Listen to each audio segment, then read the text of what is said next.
Alamin ang latest weather update ngayon dito sa Sir Aris Official Weather News Today. Umiiral pa rin ang northeast monsoon o amihan sa may bahagi ng northern at central Luzon area. Ngunit magdudulot pa rin po ito ng maghapong maulap na kalangitan at may kasama hina hanggang sa tamtamang mga pag-ulan sa may bahagi ng Cagayan Valley at sa Cordillera Administrative Region.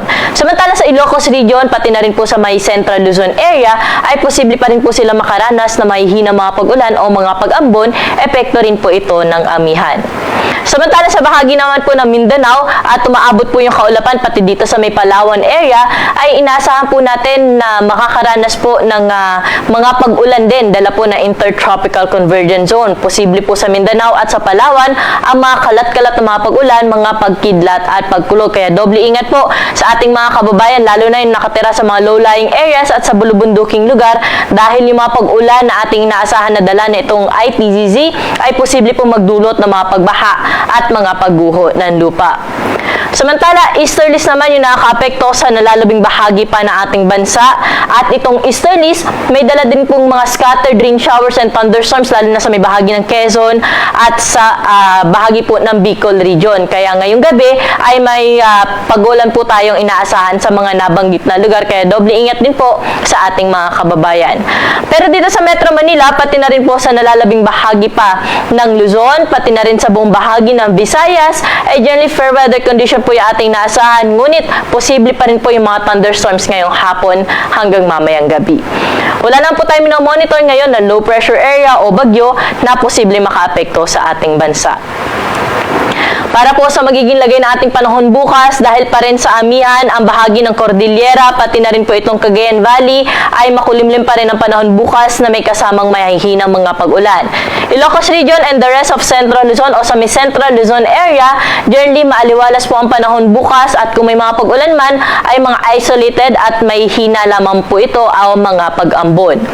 Pero dito na po sa bahagi ng Metro Manila, Calabarzon, pati na rin po sa Bicol Region at sa may Mindoro provinces ay inaasahan po natin na makakaranas po ng fair weather condition kasama po dyan yung Romblon at Marinduque.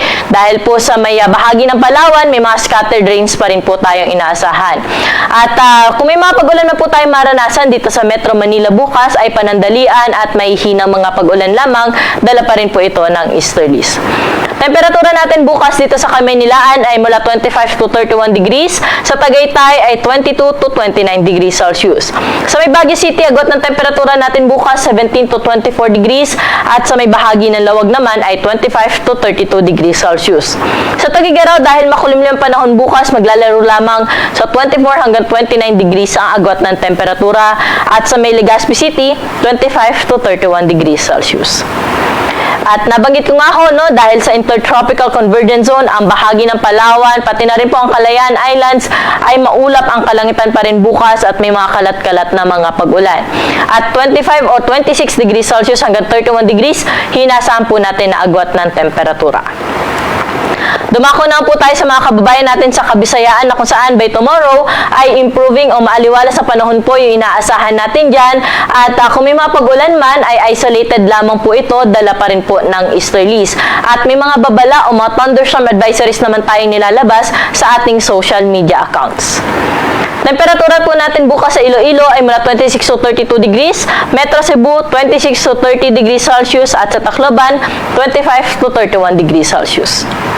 Bukas naman po, bahagyang bababa yung epekto ng intertropical convergence zone pero magdadala pa rin po ito ng mga scattered rains and thunderstorms sa may Basilan, Sulu, Tawi-Tawi at sa may bahagi po ng Sorsogon. Kaya doble ingat pa rin po sa ating mga kababayan dyan. Sa lalabing bahagi ng Mindanao, improving weather condition bukas pero mataas pa rin po ang chance ng mga pag-ulan sa hapon at sa gabi. Dala po ito ng intertropical convergence zone. Temperatura natin bukas sa Cagayan de Oro ay 25 to 30 degrees, Zamboanga 26 to 33 degrees Celsius at sa may Metro Davao 26 hanggang 32 degrees Celsius. Wala po tayong gale warning na nakataas sa anumang baybayin ng ating karagatan, kaya malaya po mga kapalaot yung ating mga kababayan mangs dapat din na rin yung may maliit na sasakyang pandagat.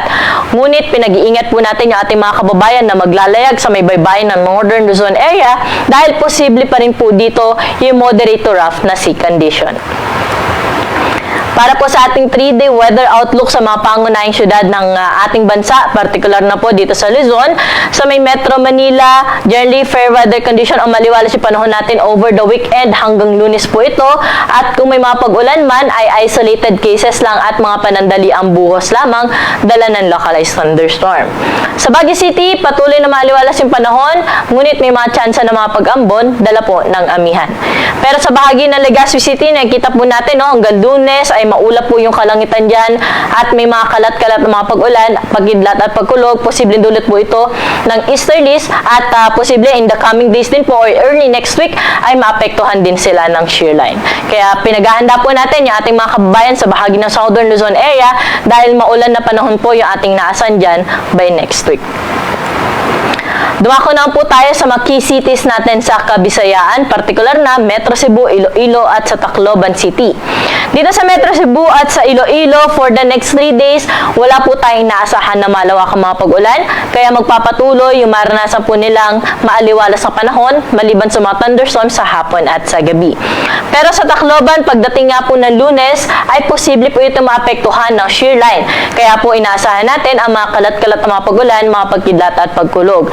Pero by Sunday and Monday, ang Tacloban City ay maaliwalas sa panahon po ang ating inaasahan.